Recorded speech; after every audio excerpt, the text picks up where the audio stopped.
8ஆம் வகுப்பு படிக்கிறேன். என் பள்ளியின் பெயர் குருகுலம் வித்யாசரம். நான் இப்போது பாரதியாரை பற்றி பேச வந்துள்ளேன். பாரதத்தில் பவனி வரச் செய்த சாரதிதான் நம் பாரதி.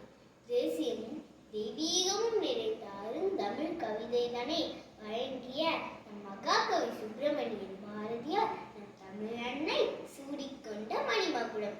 சின்னச்சாமி லக்குமி அம்மையார் தம்பதியர் பெற்ற தமிழ் வெகுமதிதான் நம் பாரதி. பாருக்குள்ளே நல்ல நாடு பாரத நாடு என்று தேசத்தை போற்றியவர். யாமறிந்த மொழிகளிலே தமிழ் மொழியை போல் இனிதாக எங்கும் காணோம் என்று தாய் மொழியை போற்றியவர். யாமறிந்த புலவர்களிலே கம்பரை போல் வள்ளுவரை போல் இளங்கோவை போல் பூமிதனில் யாங்கொன்றுமே பிறந்ததில்லை என்று தமிழ் புலவர்களை போற்றியவர்.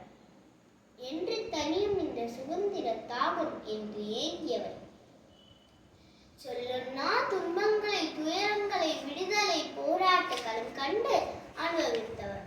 ஆடுவோமே பல்லு பாடுவோமே ஆனந்த சுதந்திரம் அடைந்து விட்டோம் என்று சுதந்திரம் அடைவதற்கு முன்பே தீர்க்க தரிசனமாக பாடியவர். ஏராளமான மொழிகளை அறிந்தவர் அவர். பாரதி என்ற பட்டத்தை பெற்றவர். எட்டயபுர சமஸ்தானத்தில் தனது புலமையால் எட்டாத உயரம் கண்டவர். அமுத தமிழில் அழகு தமிழில் ஞான தமிழில் கவிப்பாடு இமயம் தொட்ட தமிழ் அறிவியவர்.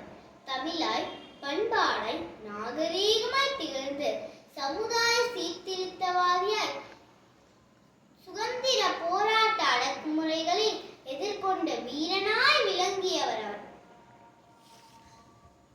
பெண்ணடிமை தீரவும் தேசத்தின் அடிமை வீரவும் குரல் கொடுத்தார் நம் பாரதியார். அண்ணல் காந்தியாரும் வ.உ.சி.யும் மற்றும் உள்ள அனைத்து தியாகசீலர்களும் மதித்து போற்றி வணங்கிய நம் மாபெரும் கவிஞர் நமது மகாகவி சுப்பிரமணியன் பாரதியார். அவர் என்றும் வாழ்கிறார். தமிழாக, தத்துவமாக, தேசமாக, தேச ஒற்றுமையாக. பாரதி வாழ்க, மகாகவி வாழ்க என்று இன்று நாம் போற்றுகிறோம், வணங்குகிறோம். தனது மறைவிற்கு பின்பும் அவர் வாழ்கிறார் என்பது உண்மை. வீரம் கொப்பளிக்கும் விழிகளும் தனது தலைப்பாகையும் அவரது பெரிய மீசையும் அவரது அடையாளம். அவருடைய அடையாளம் என்ன தெரியுமா? தேசபக்தி. தேசபக்தி. தேசம் வளர்ச்சி பெற வேண்டும். இமயம் முதல் குமரி வரை நம் மக்கள் ஒற்றுமையுடன் விளங்க வேண்டும் என்பதுதான். அது மட்டுமா?